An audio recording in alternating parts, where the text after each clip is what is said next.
لیارەکانی هەفتەی سێمی خولی پلە دووی کوردستان و لە سنووری پارێزگای هەولێر و لە کۆمەڵەی دووەم جیهان لەسەر یاریگای دووەمیانی هەولێر میوانداری سنووری کرد.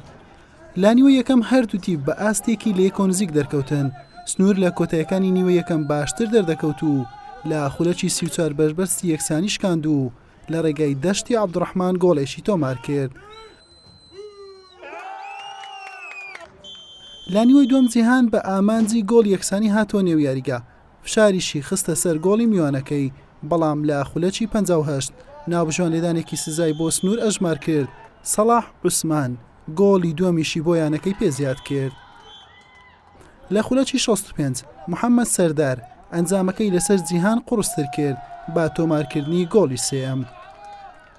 یانەی جیهان دەستی بە هەوڵەکانی کردەوە بۆ کەمکردنەوەی جیاوازیەکە، بەڵام دەرفەتەکانی زۆر بە ئاسانی لەدەستدەدا. لە خولەکی 81 ناوبژوان لێدانێکی سزای بۆ جیهان ئەژمار کرد و محەممەد ئیسماعیل سەرکەوتوانە جێبەجێ کرد و گۆڵ یەکەمی لە یاریەکە بۆ جیهان تۆمار کرد.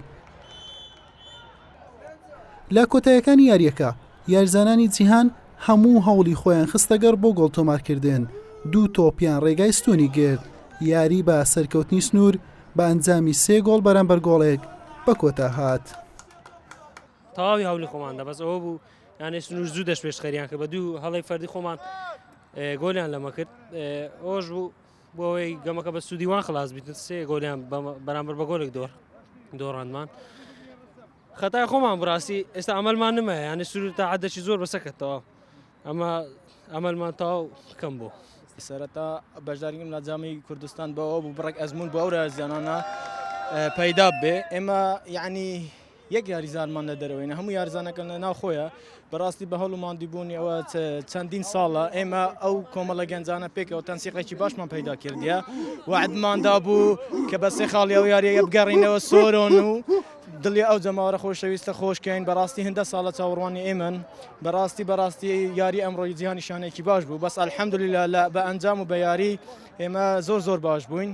لە هەموو یاریزانەکەمان ڕازی بن، دەستخۆشیش لە ڕاهێنەر و هەموو ئەو جمهورە هەندارە خۆشەویستانەکەن کە لە سۆران و هاتینێ هەانیانە سنوور بدەن.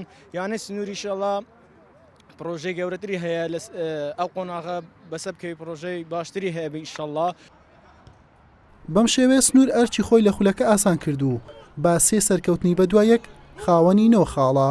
تەنها خاڵێکی پێویستە بۆ گەیشتن بە قۆناغی داهاتوو. جیهانیش لە گەیشتن بە قۆناغی داهاتوو بێهیوا بوو. حوسێن محەممەد، کەناڵی پێام، هەولێر.